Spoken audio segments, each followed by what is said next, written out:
तो भारत के लिए बांग्लादेश से जिसका डर सबसे ज्यादा था, वही करतूत बांग्लादेश के मोहम्मद यूनुस ने करना शुरू कर दिया है।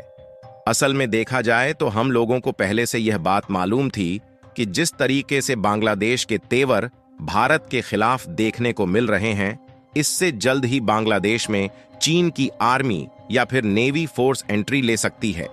और अगर भारत के पड़ोसी बांग्लादेश में ऐसा होता है तो यह भारत के लिए एक बहुत बड़ा खतरा बन सकता है।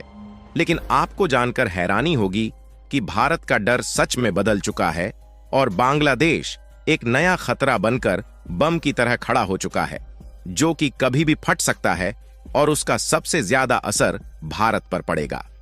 क्योंकि हाल ही में खबर आ रही है कि चीन के नेवी शिप्स बांग्लादेश में पहुंच चुके हैं और यह पहली बार है कि बांग्लादेश की अंतरिम सरकार मोहम्मद यूनुस के बुलाने पर विदेशी जहाज भारत के करीब बांग्लादेश में पहुंचे हैं, और वह भी अपनी नेवी के साथ। आखिरकार जो बांग्लादेश तीनों तरफ से भारत की जमीनी सीमा से घिरा हुआ है और एक तरफ बंगाल की खाड़ी है, और तो और भारत की नेवी और बांग्लादेश के साथ मिलकर इस एरिया की रक्षा पहले से कर रहे हैं, तो बांग्लादेश की अंतरिम सरकार को चीन के जासूसी और नेवी जहाज बुलाने की क्या जरूरत थी? क्या यह भारत के खिलाफ बांग्लादेश के द्वारा रचा जा रहा कोई नया षड्यंत्र है? पूरी डेवलपमेंट इस वीडियो में आसान शब्दों में समझेंगे, लेकिन आगे बढ़ने से पहले इस वीडियो को लाइक करके चैनल को सब्सक्राइब जरूर कर लीजिए, क्योंकि यह आपके लिए 1 सेकंड का काम है, लेकिन इससे हमारी काफी बड़ी मदद होती है। सबसे पहले आप इस मैप को ध्यान से देखिए, जिसमें यह है हमारा भारत देश और भारत के ठीक बगल दक्षिण पूर्वी दिशा में मौजूद है बांग्लादेश। अगर बांग्लादेश के मैप को झूम करके देखें तो हम साफ साफ देख पाएंगे कि रेड वाला जो पार्ट दिखाई दे रहा है, यह बांग्लादेश है, और बांग्लादेश की जमीनी सीमा 3 तरफ से भारत के राज्य से सटा हुआ है, जिसकी कुल दूरी लगभग 4096 किलोमीटर के आसपास है, जिसमें पश्चिम बंगाल, मेघालय, असम, त्रिपुरा और मिजोरम यह ऐसे भारत के 5 राज्य हैं जिनका जो बॉर्डर है वह सीधे तौर पर बांग्लादेश से लगता है। यानी कि कहने का मतलब यह है कि इन तीनों दिशाओं से बांग्लादेश को भारत के अलावा और किसी भी देश का खतरा नहीं है। और दूसरी सबसे बड़ी बात यह है कि भारत और बांग्लादेश के संबंधों में केवल थोड़ा दरार ही है, न कि दोनों देशों के बीच युद्ध छिड़ा हुआ है, जिससे बांग्लादेश को इस बात का डर हो ही नहीं सकता कि भारत अचानक बांग्लादेश पर अटैक कर दे। और अगर बांग्लादेश की चौथी डायरेक्शन पर नजर डाली जाए तो केवल यही वाली एक डायरेक्शन है जहां पर बांग्लादेश की सीमा से भारत के किसी भी राज्य की कोई भी सीमा डायरेक्टली नहीं सटी हुई है, और इस वाली डायरेक्शन में सीधे तौर पर बंगाल की खाड़ी, जहां पर भारत और बांग्लादेश दोनों देशों की कई नदियां समुद्र में मिलती हैं। और दूसरी सबसे बड़ी बात यह है कि बांग्लादेश को बंगाल की खाड़ी वाले एरिया से भी कोई खतरा नहीं है, क्योंकि बंगाल की खाड़ी पर नजर गड़ाए हुए भारत की नौसेना इसके अगल बगल पहले से ही लगभग 4 या 5 नौसेना बेस बनाए हुए हैं। और भारतीय नौसेना इस बात का विशेष ध्यान रखती है किसी भी बहाने कोई स्मगलर या फिर अवैध जासूसी जहाज बांग्लादेश या फिर भारत के अंदर इस वाले एरिया से ना घुस पाए। यानी कि यह बात क्लियर है कि बांग्लादेश पर भारत के अलावा किसी दूसरे देश से हमला होने का कोई चांस ही नहीं बनता। लेकिन हाल ही में खबर निकल कर आ रही है जिसमें साफ साफ बताया जा रहा है कि चीन की जो नेवी शिप्स है वह बांग्लादेश में पहुंच चुकी है।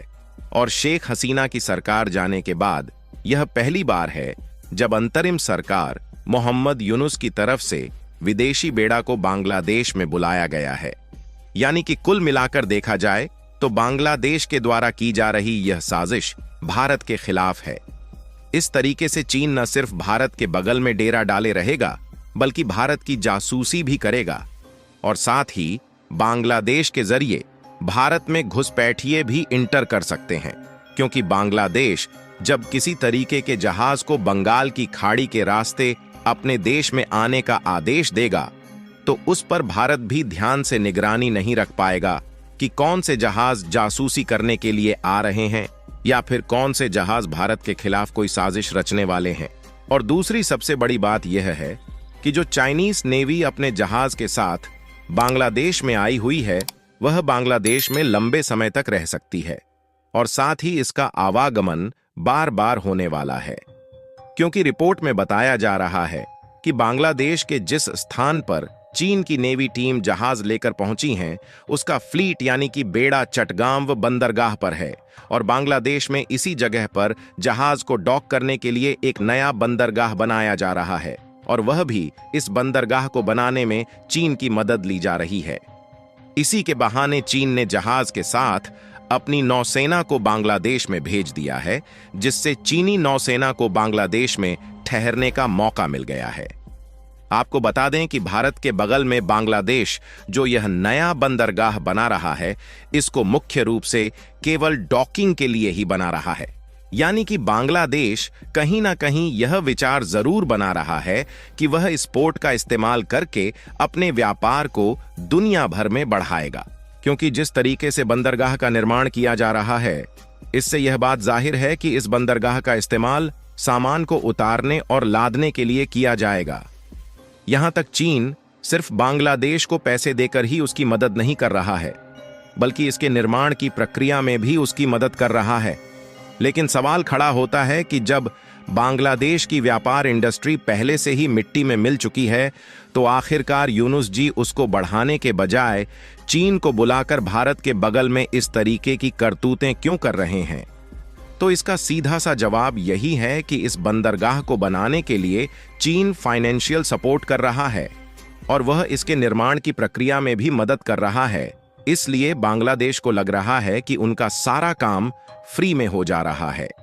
और जब इनके द्वारा यूनाइटेड नेशन में हाथ फैलाने के बावजूद भी पैसे की मदद दूसरे देश नहीं कर रहे हैं, तो केवल चीन ही उनकी मदद करने के लिए अपना हाथ आगे बढ़ा रहा है। इसीलिए चीन को यह अब्बा की तरह देख रहे हैं। लेकिन यहाँ पर मोहम्मद यूनुस को यह नहीं समझ में आ रहा है कि चीन ऐसे कारनामे बांग्लादेश के लिए नहीं, बल्कि अपने खुद के फायदे के लिए कर रहा है। यह बात पिछले महीने की है, जब यह खबर सामने निकलकर आई थी कि चीन अपनी सोलर प्लांट की मैन्युफैक्चरिंग यूनिट बांग्लादेश में सेटअप करने जा रहा है और मोहम्मद यूनुस ने इसकी परमिशन भी दे दिया है। यानी कि चीन ने प्लान बनाया है कि बांग्लादेश में वह सोलर पैनल की मैन्युफैक्चरिंग करेगा और मेड इन बांग्लादेश के नाम का फायदा उठाकर दुनिया भर में अपने रद्दी क्वालिटी वाले सोलर पैनल्स एक्सपोर्ट करेगा, जिसमें यकीनन यह बंदरगाह इसी प्लान के मुताबिक बांग्लादेश के साथ मिलकर बना रहा है, क्योंकि चीन अपने इलेक्ट्रॉनिक व्हीकल और सोलर पैनल को डायरेक्टली अपने देश से एक्सपोर्ट नहीं कर पाता। इसके लिए कई देशों ने चीन पर अलग से इंपोर्ट ड्यूटी लगाया है, जिससे छुटकारा पाने के लिए बांग्लादेश का इस्तेमाल चीन करना चाहता है। रिपोर्ट में तो यह भी बताया जा रहा है कि चीनी बेड़ा चटगांव बंदरगाह में 4 दिनों तक रहेगा, लेकिन उसके बाद भी द्विपक्षीय बैठकों के लिए खुले दिनों समेत कई कार्यक्रमों की मेजबानी करेगा, जिससे भारत की जासूसी करना तय है।